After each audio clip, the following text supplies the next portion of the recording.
On the third day, I reached the highest point of the trip, Peak Parâng at 2,590 meters altitude. Here, I didn't suspect that 24 hours full of surprises will follow. Brutally abrupt descent, one of the most beautiful camping spots of my life, airplane remnants, shelter hanging in the air, never-ending hike before getting to the car, and spectacular views along Transylvania, the highest road of Romania. Another mysterious sign, this red dot. We don't know how long it takes, but we'll find out. But at least I see there's some camping spots surrounded with rocks, so in the worst case I will be able to put the tent there. But it would be better to get to a lower altitude. From what I see, this will be the culmination of today, but at least the wind isn't that wild on this side. Well, here at every step I'm thinking 5 seconds about where to put my foot, so it will take some time. Gosh. This descent with a big backpack, recommended only for those with strong nerves. Of course, now the sleeping pad on the outside of my pack is making this a lot more difficult. Looks like this unmarked trail goes to those camping spots, but the marking goes to the left. I finished the steep portion of the descent behind me, and I checked the map and the time, and I decided to continue because there's still an hour of daylight and there are some more camping spots next to Long Lake. Let's see if I can get there.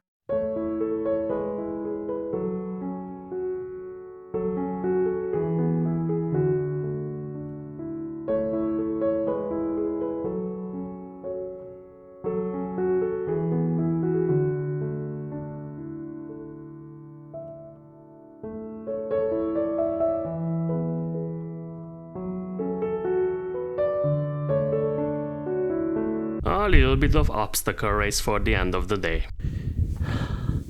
Here, for instance, the terrain is typical for the Tesat Mountains. There's my accommodation for today, and I'll filter water from the lake.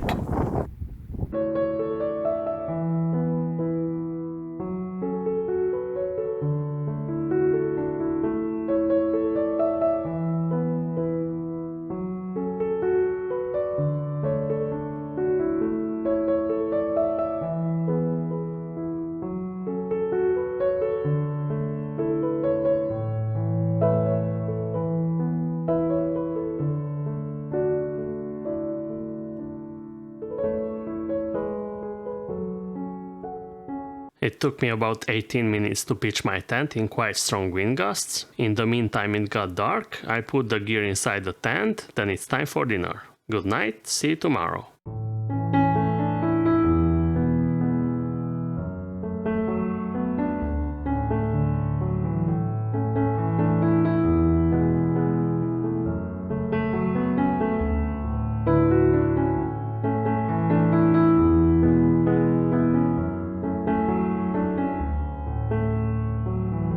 Good morning from the shores of Long Lake. The route for today is simple. I have to get back to the car, but before that we will visit the most famous shelter of the country, the hanged shelter.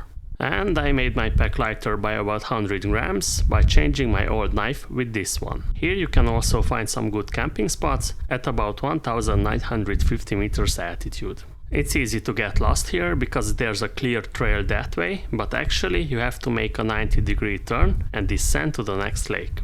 I found here a spring which looked good, so I didn't filter the water.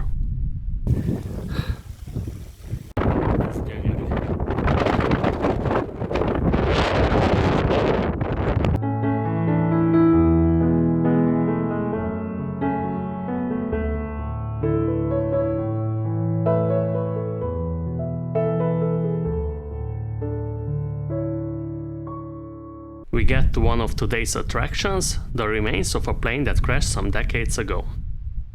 Here, other remnants.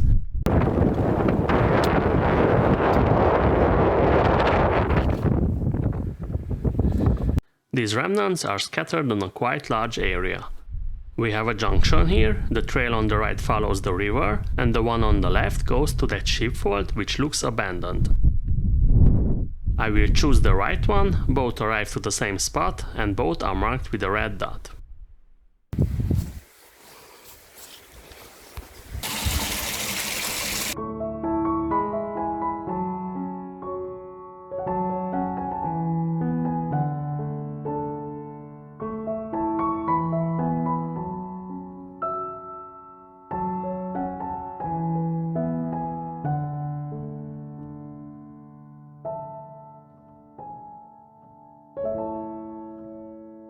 It looks like the trail had to be cleaned a little. I didn't traverse on this bridge, rather on these stones next to it.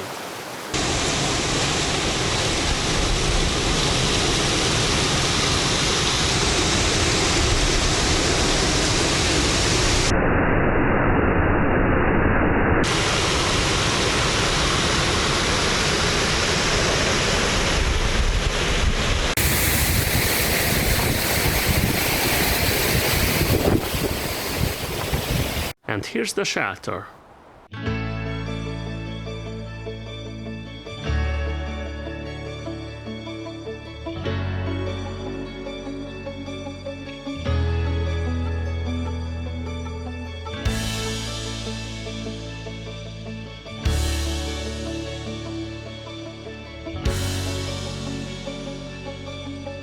This clock is working for real.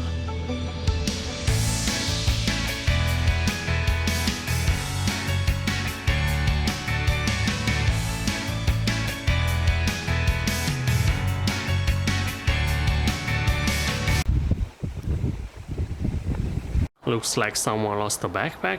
I can feel quite well the effects of the quarantine. My muscle soreness from Thursday is still there and it's already Sunday. Sometimes when I have to take bigger steps I make faces because of the pain, but you have to begin somehow.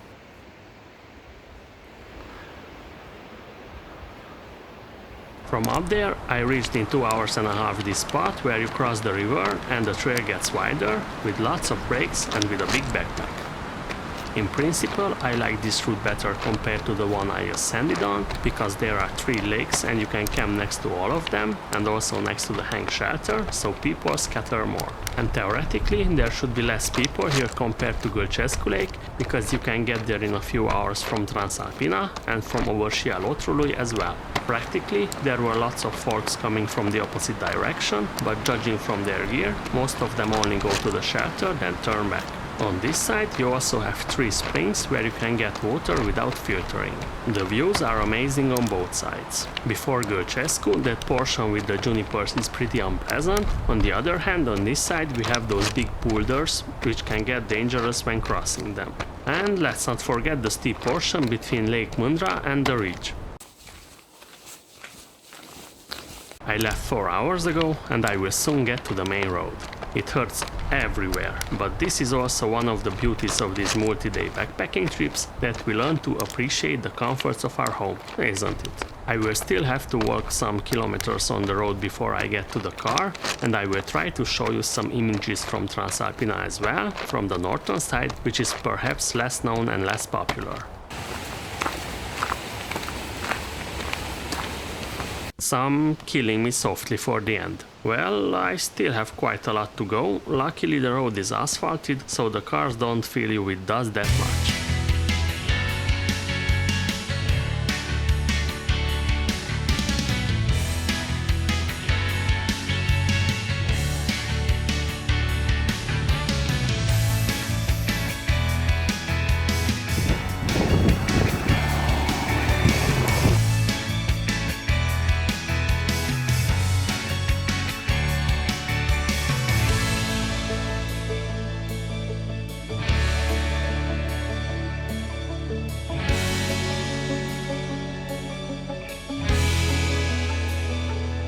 From Parângul Mare to Jiets Monastery, in 15 kilometers we descend 1300 meters, but also climb 200. I know the physical difficulty to 7.5 vampire teeth. The descent from the ridge, then the crossing of the boulder field next to Lake Mândra require lots of concentration, and especially with a big backpack are quite risky, so the technical difficulty is also 7.5 vampire teeth.